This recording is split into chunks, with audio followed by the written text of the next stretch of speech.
All right, Steve and Spiro back for another video chat that involves baseball, very much so. Does not involve us getting stranded. We didn't take an airplane this time.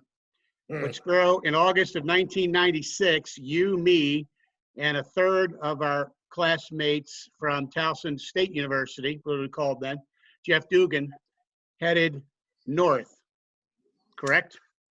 Correct. We headed to Cooperstown to see Earl Weaver get inducted into the Hall of Fame, and it was a fun weekend.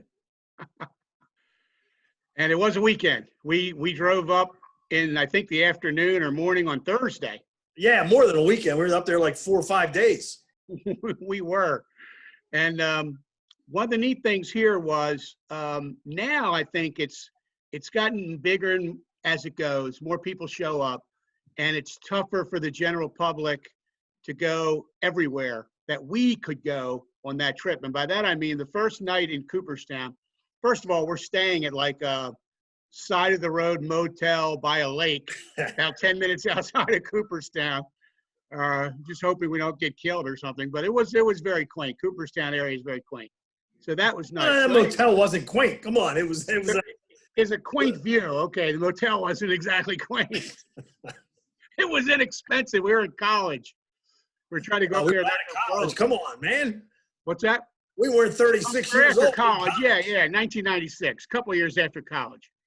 So anyway, yes, we were out of college by then. We would have been old college students. Well, you were working in Richmond, weren't you? I was working in Richmond. Yes, I was. In 1996, doing afternoon drive at Sports Radio 910, which you'll see the shirt that states that here in a few minutes.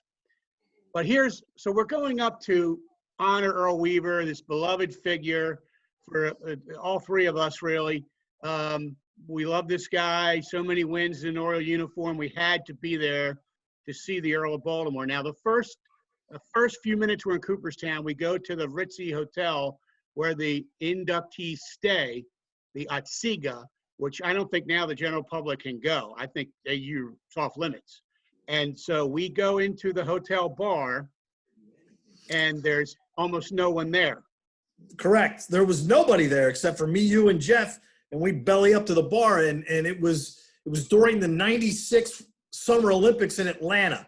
I remember we were watching the Olympics on TV in Atlanta, and then Jeff goes to the men's room, and he comes back, and he sits down, and he goes, "Don't look, but Earl Weaver and his wife are the only two other people in this bar."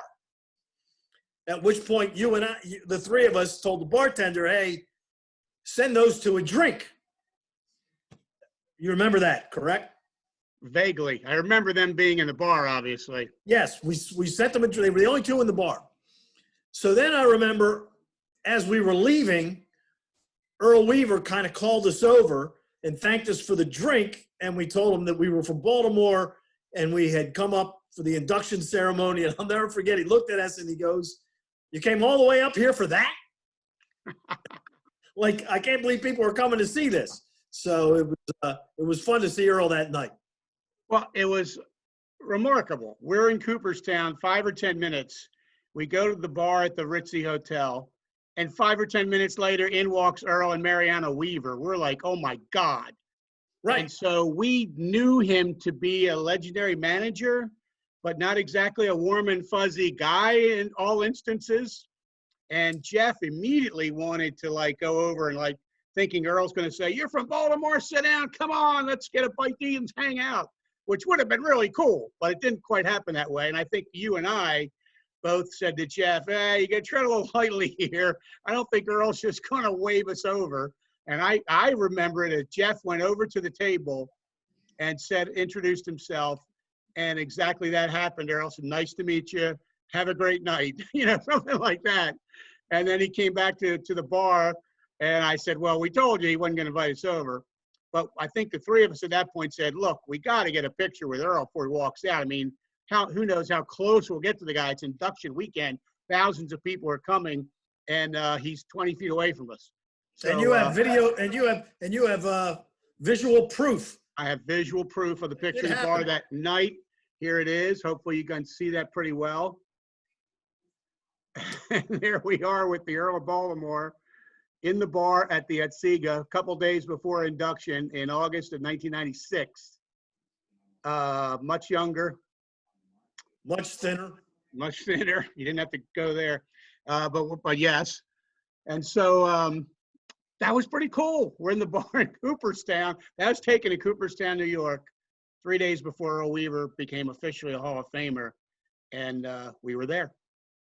So then Friday morning, we all get up, I remember, and we go to the museum. And we went through the museum, and we kind of split up.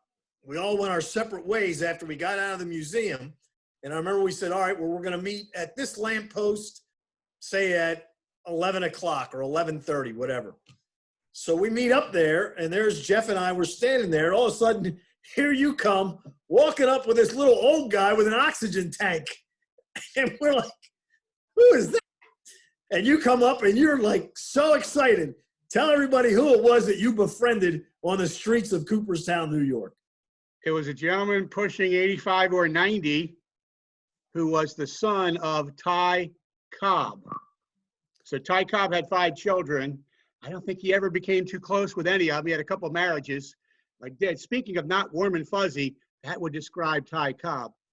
But well, I don't remember his son being too warm and fuzzy either. He is very nice to me, this older gentleman who I'm sure is gone now probably. But he was very nice that day, and it was very hot that day. And we were all worried about him because he already got an oxygen tank. It's about 95 degrees in Cooperstown, and he's about 95.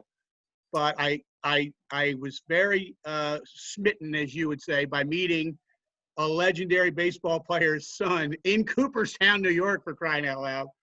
And he told me how much he did not like the movie about his dad.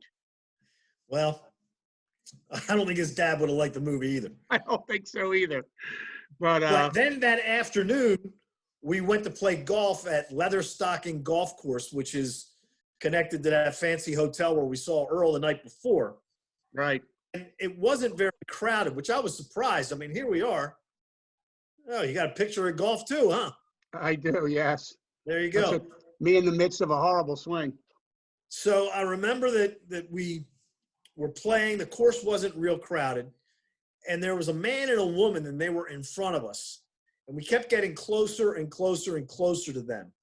And we got probably to the 12th or the 13th hole, and we come off the green, and we caught up to them on the tee on the following hole. And it turns out it was Jim Palmer and his then wife. I don't remember her name. Joni, maybe. Anyway, it was Jim Palmer and her. And I remember I walked up and said, could you guys speed it up? You're holding us up. What do you think? You're a Hall of Famer or something? And Palmer turned around and wasn't too happy at first. And then we all started laughing and told him we were from Baltimore and he was happy to meet us. And they went their merry way, and we kept following them. Well, Cooperstown on induction weekend is very cool. I've been lucky to be there a couple times. And the other thing that happened is we ran into Earl Weaver on Thursday night. And while we were just walking around town, it's obviously not a very big town, and they're doing little things with Earl. They're taking him here, they're taking him there. I remember we bumped into him several more times, to the point I think we looked at each other at one point and said, this guy's going to think we're stalking him. Every time he shows up for an event or an appearance or to shake somebody's hand, we're 20 feet away. And it just, small town. We kept running into the guy. But it was pretty cool. And there's another one of the very young us. This is good grief, are we young looking there? Woo, going back a few years. But so anyway, played the media card to help us out a little bit because we were just there as fans. We're going to sit along with everybody else, thousands of fans from Baltimore. And I think I introduced myself to someone in public relations at Cooperstown who got us inside the fence, a seat, this is the view we had of the ceremony on that Sunday.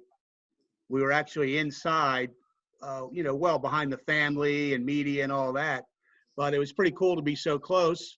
And Earl gave a pretty good speech. At one point, I know he talked about how important the umpires are, believe it or not, to the game. Yeah. I guess he felt like he owed him one. Now, the other thing I remember about the trip is that Saturday, I tried to look it up, and I have no idea. we drove like an hour and a half outside of Cooperstown to play golf somewhere else.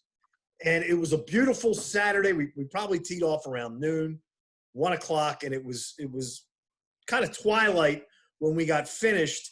And we're leaving this little town, and we got stuck behind the town parade, or we were in a cross section, and we couldn't move for like 40 minutes as these fire trucks kept going by and floats of like, you know, Miss Leather Stocking of the Year and this and that. And I remember we were stuck there for, it just seemed like hours. It was probably only about a half hour, but I remember that also. We had a good time. The kids out of college a few years make the trek. Now, that was the second time that you and I went there. Cooperstown. You and I went with our late great friend John Nauer the week after Frank Robinson had been inducted in 1982, and you and I actually played the Stratomatic World Series of our Stratomatic League in Cooperstown, and you won. I did indeed, yes. And then we realized we should probably leave the hotel and actually do something besides sit in the hotel and play Stratomatic, even if we were in Cooperstown, New York. But what a magical place, and we had a lot of fun that weekend, and we still talk about it to this day. And it's very sad Earl Weaver's gone. Spiro couldn't live forever, but what a manager he was. I thought it was, in a way, it was, I don't know if fitting's the word, but I mean, the man passed away the morning of Fan Fest in 2013. On a cruise somewhere, right? He was on a team-sponsored cruise, I believe. Yeah. It's something he would do all the time. And his wife, fortunately, Mariana, his wife of many years, was there with him. And, of course, Earl, I think, lived in Perry Hall. And, you know, he had a lot of, beyond baseball, I think he had a lot of friends in the area. And there was no replay then. Fortunately, the managers could actually argue. Right. And you and I also have a memory of another college friend of ours who felt the wrath of Earl back in the early 80s, Freddie. Okay, that's a good story. Tell that story.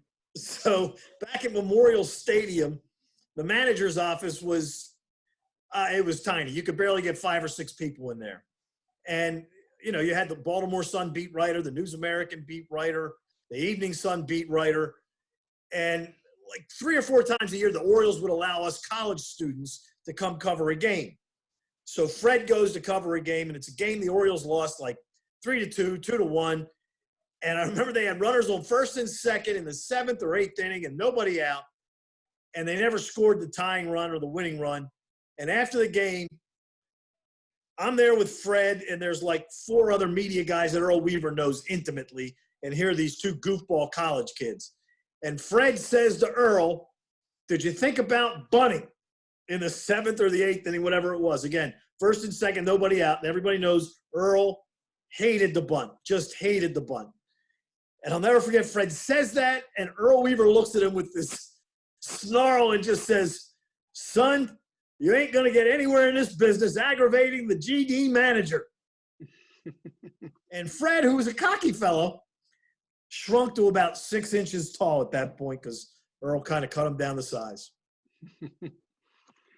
Well, Earl Weaver was the first guy I interviewed when we were together at WCVT Radio, College Station at Towson State, when our then sports director, George Ivanka, our good friend to this day, had a sports meeting and said, if you want to interview anybody with the Orioles, we'll get a press pass and you go down and do it. And me being a brash freshman, or I guess I felt like one at the time, raised my hand and said, I want to go interview Earl Weaver, figuring there's no way that'll ever happen. And I'm bagging groceries at the Lutherville York Road A&P on a Thursday night, and I get a call, and it's George saying, you're going to the stadium tomorrow to interview Earl Weaver. At which point I went and told my store manager, Mr. Vestal, I can't bag groceries tomorrow. I got to go interview Earl Weaver. And he said, what?